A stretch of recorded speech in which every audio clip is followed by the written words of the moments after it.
one of the things that helped here is Obama. Obama did everything wrong, and everything that Trump has done has been the opposite of what Obama did. Obama empowered Iran. Obama gave them all that money, that stupid deal, that nuclear deal, which was supposed to stop their nuclear program, but obviously it had a sunset in 10 years, which is no time whatsoever. So all they had to do is stockpile stuff and wait.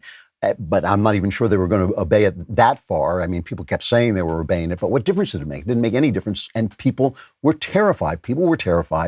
And Israel is a good friend to have if you're fighting with Iran, because your enemy's enemy is your friend. But also Israel is the most economically and technologically advanced country in the region. So if you're missing out on trading with the most successful person in the region, you're missing out on economics and on success. So if everything had to depend on the Palestinians, ultimately you were never going to get the deal done. You were hooking your wagon to this rock. Instead of hooking your wagon to a star, you're hooking it to a rock, and it's going to plummet down. You're just going to keep your economy in Dutch. Okay, so here's what Jared Kushner and the administration did. They made a lot of good faith efforts to bring the Palestinians in. Byron York, by the way, at National Review has a really good article about this, which you should look up. But they kept offering the Palestinians good deals. Okay, so the administration held a conference in Bahrain last year where they offered a $50 billion economic plan for the Palestinian territories, and the Palestinians didn't even show up, right? So Kushner said this showed everybody in the region the Palestinians weren't interested. They weren't going to take anything. And it made them look like, Jared Kushner says, the Palestinians looked like fools for not showing up. So over the course of this, we really exposed the fact that the Palestinian leadership was not interested in actually making peace. They were just keeping the conflict going. And then they even proposed a two-state solution, but the Palestinians said, no, no, no. So that meant that the other countries started to realize, and Jared Kushner played to this, that they weren't going to get any deal if they waited for the Palestinians. And what Kushner said was, well, why don't you do what's good for you? Why don't what you do what is good for you? And that's why people started to come around. It was a new way. The old way, like I said, was they would keep going back to Israel and asking for concessions because Israel was the only reasonable player in the game and because the left doesn't like Israel. So they kept asking for concessions. This time, Kushner said, why don't you do what's good for you? And the beginning was, the first thing they had to do was build trust with the Israelis. And the way they built trust with the Israelis, you will remember, was when Donald Trump actually kept his promise to move the American embassy to Jerusalem. Here was the press reaction and the reaction of the experts when they did this. This is cut 13. President Trump's big decision to recognize Jerusalem as the capital of Israel, and one that Palestinians and others say could destroy hopes of Middle East peace once and for all. The president's unilateral action will get people killed. How hot will it get? And how destabilizing will it be? What he has done is thrown a diplomatic bomb into the Middle East peace process. They're not interested in history. They don't know history. That would then embarrass all the Sunni Arab regimes. They would have to do something, enormously complicating, by the way, Israel's relations with them. It's going to stop any hope of Middle East progress in the peace talks. Now, Thomas Friedman wrote a column today talking about the fact that the deal worked, and he's been cheering for it. One of those guys you heard talking was Thomas Friedman. So at least he is acknowledging that he's wrong. As I'll show you in a minute, that's not true of everybody.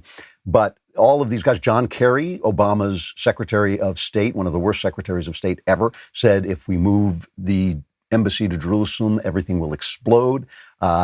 So all of these guys completely wrong. And, you know, when people are wrong like that, it means when all the experts, it's like the Chinese flu, when all the experts are saying one thing, it's very hard to get them to move. You have to be really thick-skinned. You have to be a little nasty to break that spell. You really do. And that's one of the things that Donald Trump does.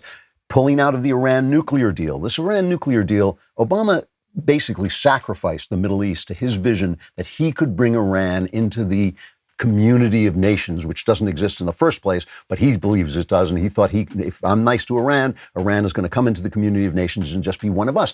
That is the classic leftist trope that everything is the fault of the West, which basically strips other people of their own will and motivation. It never occurred to him this, Iran is acting like terrorists because they're terrorists, because they have a terrorist philosophy. So it never occurred to him that they were doing things because of who they were, not because of what we do. This is the old idea that the left is always, they bombed us on 9/11, and the left is, why did they hate us? Well, they hate us because they're hateful. They have a hateful philosophy that is directed toward people like us. That's why they did it. It wasn't because we did something wrong. It was because everything we do is wrong. Just existing, our freedoms are wrong. And since the left has sympathy with that, they can't understand that that might be a hateful idea. So pulling out of the Iran deal was a big deal, and also the killing of Qasem Soleimani, the chief terrorist in Iran. And you remember how everybody just said, oh my gosh, we're all going to war, we're going to war with Iran. But this proved to the other countries that we were serious in standing up to Iran. We weren't just talking like Barack Obama often was. Here's what Joe Biden said about the killing of Qasem Soleimani. And I didn't put this part in just for time, but he does acknowledge that Soleimani was a horrible, horrible guy who killed a lot of Americans. But this is what he says the result is going to be of pulling out of the Iran deal, which helped, and of killing Soleimani, which helped. This morning, we could be on the brink of a new kind of major conflict in the Middle East. And we'll likely see Iran ramping up its nuclear enrichment in the coming days, putting an extremely dangerous problem that our administration had solved and put on the back burner back on the table. I hope the administration, I pray the administration has thought through the second and third order consequences of what they have chosen. Now the administration has said the goal of killing Soleimani was to deter future attacks by Iran. But the action almost certainly will have the opposite impact. All right. So he got that wrong, but he did manage to correct it yesterday with this comment. This is cut 15.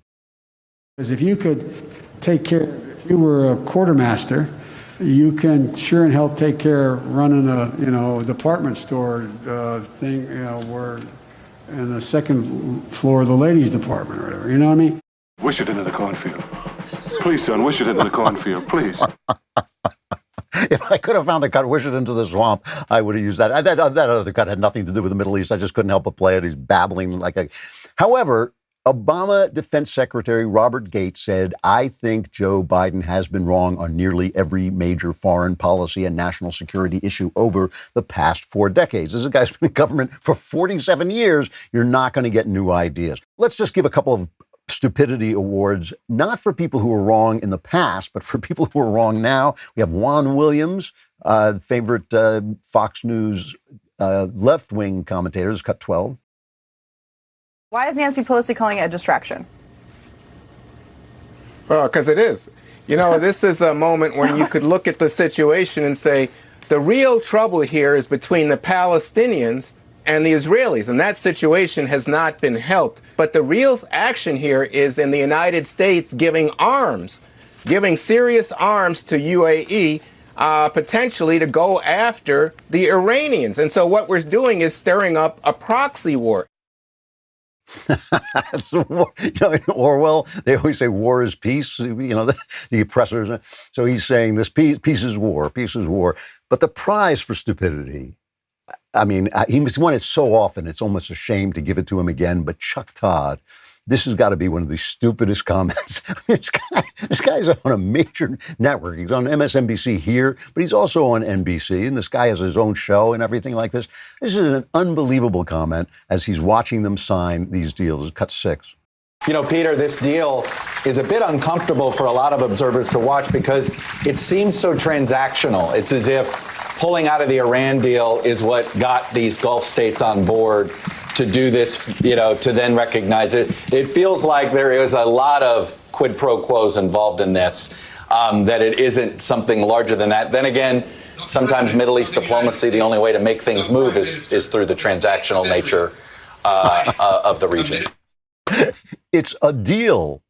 That's what a deal is. It's like the problem with this deal is that it's a deal. They dealt, and now they have a deal, and that makes me uncomfortable because a deal is instead of saying, oh yeah, they got rid of this stupid nuclear deal with Iran and got an actual peace deal, which is the obvious thing. It's like the art of the deal is the art of the deal, Chuck.